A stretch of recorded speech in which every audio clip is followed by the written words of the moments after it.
Good morning and welcome to Coffee Talk from Atlanta. Who's wearing makeup from last night? This girl. Why do I look like a raccoon? That's why. Look at the bags under my eyes. Wowza. I'm drinking black coffee because they didn't have soy milk, and cream will actually kill me. So, wow, that's hot. Oh, but it's so good. I think I'm getting used to drinking black coffee. Black coffee, no sugar, no cream. You remember that song?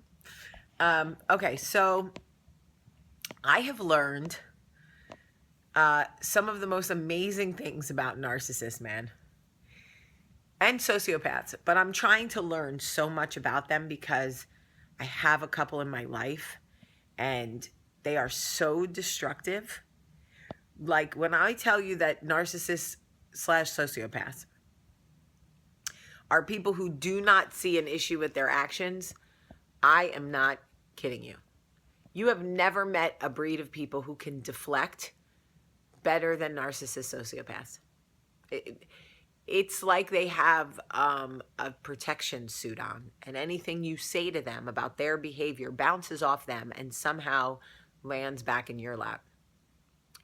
One of the things that I have noticed that they do, that they are so good at, is collecting your feelings, emotions, experiences, and then either using them as their own, like blatantly lying, like taking your experience from your life and retelling the story to make it fit their life because they want to elicit a certain attention, or they collect your emotions, feelings, and experiences and use them against you.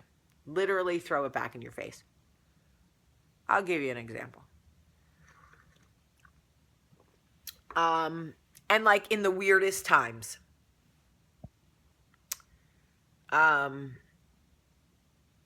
had a narcissist who, as she was like basically breaking my heart, she was like, listen. Ugh, and the way they talk makes me actually want to blow my brains out. I literally want to poke myself in the eyeballs with their like, like, shut up.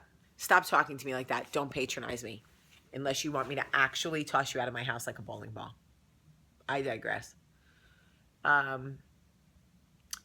They say things like, listen, I understand that you emotionally can't handle what I'm saying to you because your father died. And clearly you have a lot of issues with that. I'm sorry. Explain to me what my dead father has to do with the fact that you are a lying narcissist. They will take experiences from your life. They will take emotions and feelings, and they will use them against you at the most inopportune times. Anytime you feel something about their behavior, they will use their memory recall, which is better than anything I've ever experienced in my life. Like, you think you have a good memory? I think I have elephants have good memories. Narcissists can remember. You could fart on a Monday and make some random comment about how cheese doesn't agree with you. 45 years later, a narcissist will like remind you about how self-destructive you are because you continue to ingest dairy knowing it hurts your stomach. Like, they'll be like, you have some self-destructive behaviors. I mean, look at all the times you eat dairy knowing it's, and you're like, wait, what is happening to me right now? Anytime you are around someone who uses your thoughts, feelings, or life experiences against you, you are most likely dealing with a sociopath or a narcissist. And let me tell you something. That's just the tip of the iceberg, folks. Legitimately, just the tip of the iceberg. If it happens once, keep your eyes open. If you share thoughts or feelings or life experiences with someone in your life, and you find that they repeatedly find ways to recycle it and use it against you, well, I mean, when you had a fight with so-and-so, I mean, look at the way you react. Obviously, you're going to react that way now. No, I'm dealing with you, and this is between you and I. If you notice that, you need out. And if the person is in your family and you can't get out, you need boundaries. And don't tell me you can't set them. You can tell me you're scared to set them. You can tell me you don't know how to set them, but don't tell me you can't set them. We can all set them. And I will tell you this, narcissists and sociopaths, they don't like boundaries. Boundaries legitimately goes against everything that keeps them alive. They need to feel as empowered to disrespect you and infringe on your personal emotional space as humanly possible. That is how they stay alive. They are like emotional vampires. I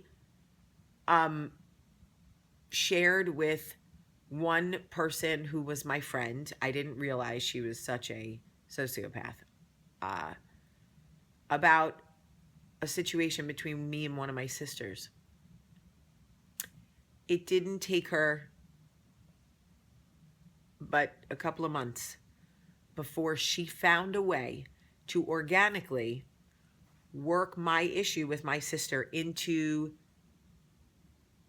one of her, like when I called her out on some of her crap, she found a way to somehow put it back on me and use my issue with my sister as the example to make her point. And it does make you think it's you. You start to wonder, you go, wait a minute, is it me? Because she's right. I did have that issue with my sister. And suddenly, no, that is what they do. They deflect their behavior and they go through their memory recall. What is something that she shared with me that I can now use against her? And they're really good with doing this with your insecurities too. So they'll like collect your insecurities as you share things or talk about things.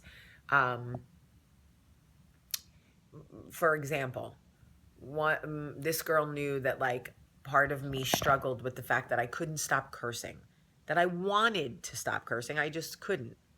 So when it was all going down and we were yelling timber, she literally looked me right in the face and was like, even you know you curse too much. I mean, even you. And I was like, oh my God, are you really taking a personal conversation we had during a Lent about the things I'm working on for myself right now and using my insecurities as a justification for your horrific behavior? And that's when I knew. I was like, there's no talking to this girl. She's an absolute sociopath. And there's like 3 of them. So when they literally cannot see any issues with their own behavior, they're willing to make all types of forgivenesses and excuses for their own stuff. But they just keep wanting to thumb you down. That's when you go, yeah, go fly a kite. Go scratch your ass. Okay? All right, I have a big day today. We are filming all day, so I got to get in the shower because I smell disgusting. But I love you guys so much today. Have a great day. Oh, I don't know what's happening with book club. I legit don't know. Just come back and I'll post about it later. Just have to see how the schedule goes today, okay?